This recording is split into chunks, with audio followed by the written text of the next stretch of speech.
올해도 산업계에 참 많은 일들이 있었는데요. 뉴스토마토는 이건희 삼성전자 회장의 건강 문제부터 현대차 그룹의 한전부지 인수전, 그리고 최근 벌어진 조현아 전 대한항공 부사장의 땅콩 리턴 사건까지 올해 산업계 주요 이슈 중에서 10대 뉴스를 선정해봤습니다. 산업부 최승근 기자와 이야기 나눠보겠습니다. 최 기자, 올해 산업계 뉴스 중에는 역시 이건희 삼성전자 회장의 와병을 빼놓을 수가 없죠. 이에 따른 파장이 지금 큰 이슈가 계속되고 있는데요. 네, 이건희 회장은 지난 5월 10일 밤 급성 심근경색으로 쓰러졌습니다. 자택 인근 순천향대병원에서 심폐소생술을 받은 뒤 곧바로 삼성 서울병원으로 이송됐는데요. 네. 새벽에는 막힌 심혈관을 넓혀주는 심장 스텐트 시술도 받았습니다. 이후 현재까지 7개월간 병원에 입원 중입니다. 네. 이 회장의 입원이 장기화되면서 삼성의 움직임도 빨라졌습니다. 삼성전자를 중심으로 전자계열사들이 속속 재편됐고 한화의 정유화학과 방산을 넘기는 빅딜도 이어졌습니다. 네. 이 과정에서 그룹 내 순환 출자고리는 단순하게 축소됐습니다. 또 삼성전자의 추락도 10대 뉴스에 포함됐습니다. 네. 삼성전자는 올해 중저가 시장에서는 중국 업체들의 공세에 밀리고 프리미엄 시장에서는 아이폰 6와 아이폰 6 플러스를 출시한 애플에게 뒤처지면서 샌드위치 신세로 전락했습니다. 네. 중국 샤오미는 설립 4년 만에 LG전자를 제치고 글로벌 4위 스마트폰 제조사로 자리매김했습니다. 반면 지난 1년간 삼성전자의 스마트폰 판매 성장률은 마이너스 11%로 역성장을 했고요. 네. 스마트폰 사업의 부진으로 삼성전자의 3분기 무선사업부 영업이익은 전년 동기 대비 5조 원가량 급감한 1조 7,500억 원에 그쳤습니다. 네. 삼성전자가 7년 만에 반도체 백혈병 피해자에게 사과한 것도 올해 10대 뉴스로 꼽혔습니다. 권오현 삼성전자 부회장은 지난 5월 반도체 공장 백혈병 피해자에게 공식 사과했는데요. 삼성전자와 피해자 및 유가족은 지난 5월 1차 협상을 시작으로 지금까지 총 9차례에 걸쳐 협상을 진행했지만 아직 이렇다 할 결과는 내놓지 못하고 있습니다. 네. 삼성에 이어서 이제 제2계 서열 2위인 현대차 그룹 같은 경우에는 한전 부지 인수전이 10대 뉴스에 꼽혔죠. 또 이제 한화, SK, CJ 등 총수 이슈가 있는 기업들 뉴스도 좀 선정이 됐는데 이 부분도 소개를 해주시죠. 네, 먼저 현대차 그룹 소식부터 전해드리면요.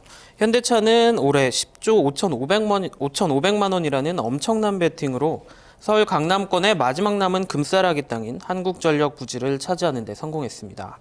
현대차는 이곳에 그룹 본사와 자동차 테마파크를 결합한 글로벌 비즈니스 센터를 세울 예정인데요. 네. 감정가의 3배가 넘는 큰 금액을 써낸 탓에 한동안 주가가 하락하는 등 고전을 면치 못했습니다. 그렇죠. 또 그룹 총수 리스크가 있는 재벌 기업들의 엇갈린 모습도 10대 뉴스로 선정됐습니다.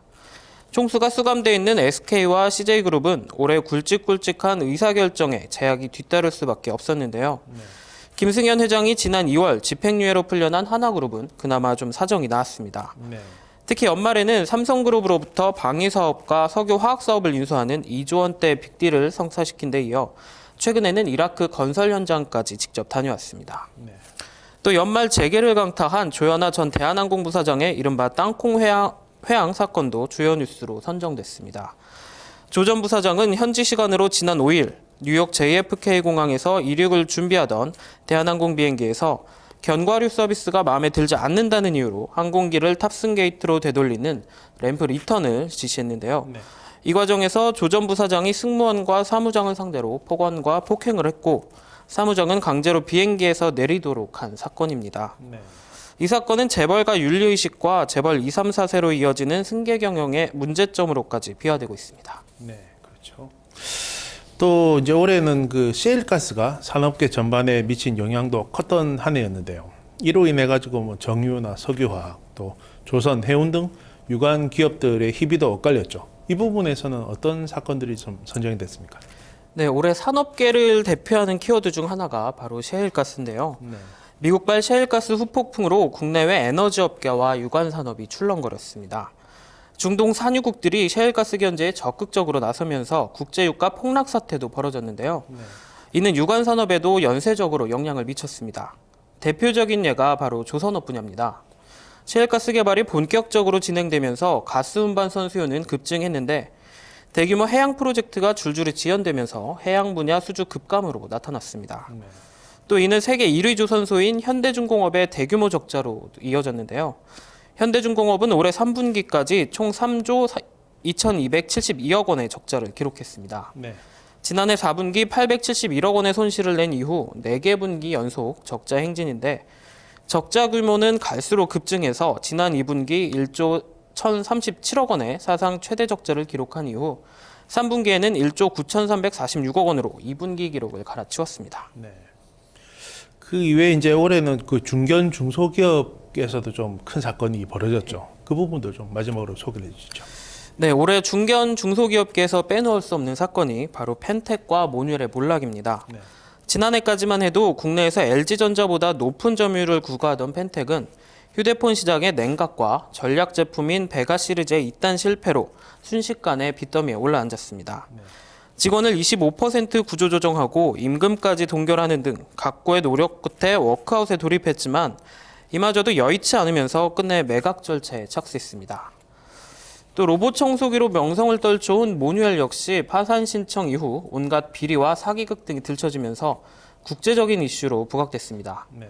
몬웰 사태와 관련해 부실한 대출 심사와 세무 비리, 또 미디어에 검증되지 않은 무분별한 보도 등 업계의 전방위적인 반성이 요구되기도 했습니다. 네. 마지막으로 중소기업 적합업종 제도의 축소도 10대 뉴스로 선정됐는데요.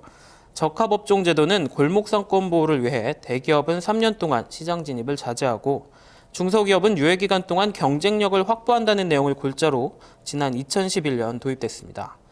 인위적인 조정을 통해서라도 대중소기업 간 상생을 이뤄내겠다는 취지였는데요.